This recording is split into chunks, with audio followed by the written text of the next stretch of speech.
नमस्कार, मेरा नाम है राज के वर्मा और आप देख रहे हैं रिपोर्टर जी। अगर आपने रिपोर्टर जी चैनल को अभी तक सब्सक्राइब नहीं किया तो सबसे पहले चैनल को सब्सक्राइब जरूर कर लें, लाइक और कमेंट्स करना बिल्कुल ना भूलें। हरियाणा में ऐसा पहली बार हुआ है जब विधानसभा सत्र बगैर नेता प्रतिपक्ष यानी कि लीडर ऑफ अपोजिशन के चला हो, और इसके पीछे रीजन ये रहा कि अभी तक हरियाणा कांग्रेस अपना विधायक दल का नेता नहीं चुन पाई है। और अब सवाल यह है कि क्या हरियाणा कांग्रेस में हुड्डा राज खत्म हो गया है या फिर हुड्डा राज खत्म होने की कगार पर है? क्योंकि अगर 2005 से 2024 तक देखें तो हरियाणा कांग्रेस की कमान भूपेंद्र सिंह हुड्डा के हाथ में रही है। हरियाणा कांग्रेस में जो भी निर्णय हुए हैं वो भूपेंद्र सिंह हुड्डा के इशारों पर हुए हैं या उनकी चाहत या इच्छा के साथ वो निर्णय चले हैं। लेकिन क्या अब हरियाणा कांग्रेस भूपेंद्र सिंह हुड्डा के साथ आगे बढ़ना चाहती है? क्या हरियाणा कांग्रेस भूपेंद्र सिंह हुड्डा के नेतृत्व में ही आगे की तरफ का भविष्य देख रही है? क्योंकि अब ये वो तमाम सवाल है जिन सवालों को लेकर लगातार चर्चाएं हो रही है। आखिरकार क्यों कांग्रेस हरियाणा अभी तक अपने विधायक दल का नेता नहीं चुन पा रही है? और इस सब के अलावा हरियाणा प्रदेश अध्यक्ष के बदले जाने से लेकर नए प्रदेश अध्यक्ष पर भी फैसला साफ नहीं हो पाया है। जाहिर सी बात है, भूपेंद्र सिंह हुड्डा अब जो चाहते हैं ऐसा कांग्रेस हाईकमान नहीं चाह रही है।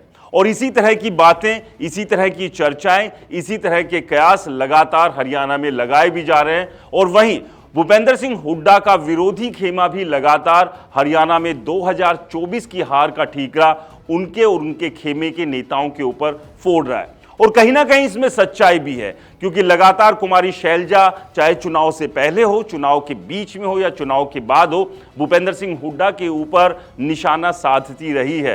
और हरियाणा कांग्रेस के भीतर जिस तरह की फूट है वो भी एक बड़ा कारण रहा है हरियाणा के 2024 के विधानसभा चुनाव में कांग्रेस की हार का।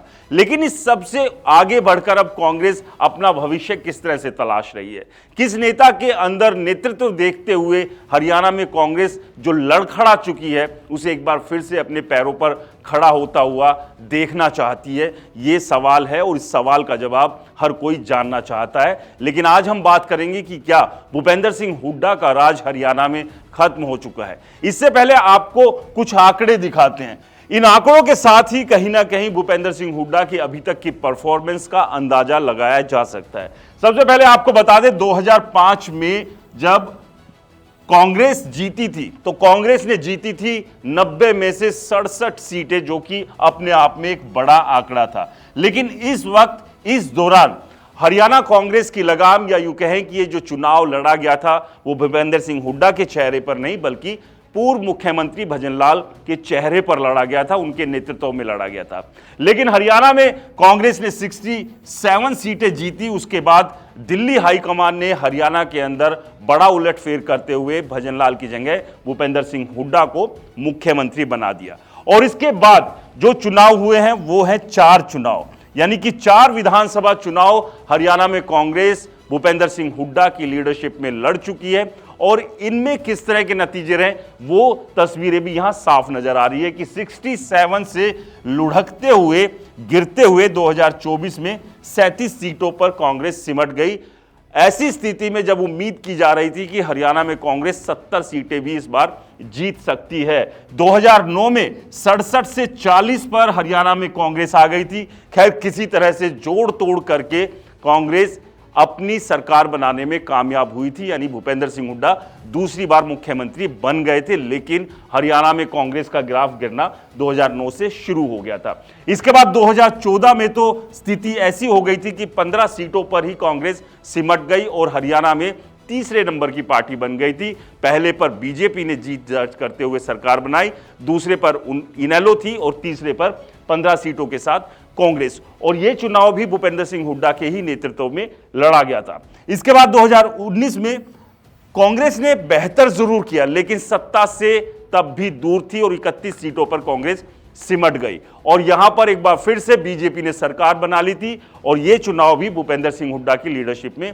लड़ा गया था। इसके बाद 2024 की बात करें तो 37 सीटों पर, और यह वक्त ऐसा था जब हर किसी को लग रहा था कि एंटी इनकम्बेंसी के इस दौर में, किसानों की नाराजगी के इस दौर में, खिलाड़ियों की नाराजगी के इस दौर में और भी ऐसे कई कारण थे जो चुनौती बने हुए थे बीजेपी के सामने कि तीसरी बार बीजेपी हरियाणा में सरकार नहीं बना सकती है और इस स्थिति में कांग्रेस बड़े नंबरों के साथ हरियाणा में अपनी सरकार बनाने जा रही है। लेकिन यहां पर भी कांग्रेस को बड़ा झटका लगा और भूपेंद्र सिंह हुड्डा के नेतृत्व में एक बार फिर से लड़े गए इस चुनाव में कांग्रेस को मुंह की खानी पड़ी थी। तो ये अभी तक का परफॉर्मेंस चार्ट है भूपेंद्र सिंह हुड्डा का, यानी कि जब जब भूपेंद्र सिंह हुड्डा के लीडरशिप में नेतृत्व में चुनाव कांग्रेस ने लड़ा है विधानसभा का, कांग्रेस के हाथ निराशा लगी है, कांग्रेस लगातार नीचे की तरफ लुढ़की है। और ऐसे में और यही कारण है कि कांग्रेस हाईकमान अब नई लीडरशिप की तलाश कर रहा है। और इस नई तलाश में कौन कौन से ऐसे नाम हैं जो चर्चाओं में हैं, उस पर भी नजर डाल लेते हैं कि सबसे पहले कि सीएलपी कौन हो सकता है, कौन बन सकता है विधायक दल का नेता कांग्रेस का। तो उसमें सबसे ऊपर नाम वैसे तो भूपेंद्र सिंह हुड्डा का ही है, क्योंकि जो 37 विधायक जीत कर आए इसमें से अधिकांश भूपेंद्र सिंह हुड्डा के करीबी है, उनके समर्थित है और ये तमाम विधायक चाहते हैं कि सीएलपी भूपेंद्र सिंह हुड्डा को बनाया जाए। और यही एक कारण है हरियाणा में सीएलपी का चुनाव ना हो पाने का कि हाईकमान कुछ और चाहता है और हरियाणा कांग्रेस के विधायक कुछ और चाहते हैं। इसी वजह से ये डिले हो रहा है, यानी कि जो चीजें अधर में लटकी हुई है। इसके बाद जो अगला नाम चल रहा है वो है चंद्रमोहन बिश्नोई का।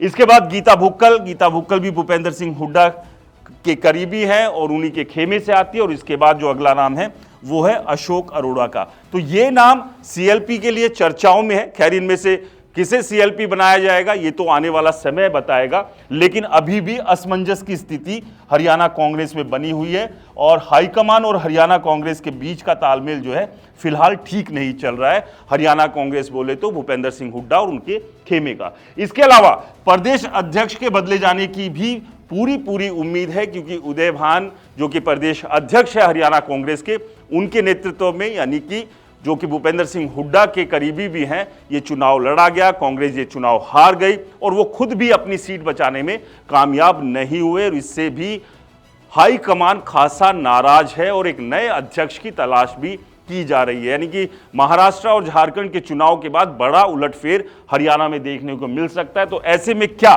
किरण चौधरी, अशोक तंवर, रणदीप सुरजेवाला को प्रदेश अध्यक्ष बनाया जा सकता है और ये तीनों ही नेता भूपेंद्र सिंह हुड्डा के विरोधी है। और अगर ऐसा होता है तो आप समझिए कि हरियाणा में भूपेंद्र सिंह हुड्डा का राज अब करीब करीब खत्म होने की तरफ है और हरियाणा के लिए दिल्ली हाईकमान यानी कि कांग्रेस हाईकमान भी एक नया नेतृत्व तलाश कर रहा है। आपको क्या लगता है हमें कमेंट्स कर जरूर बताएं। रिपोर्टर जी चैनल को सब्सक्राइब नहीं किया तो चैनल को सब्सक्राइब करना ना भूलें। नमस्कार।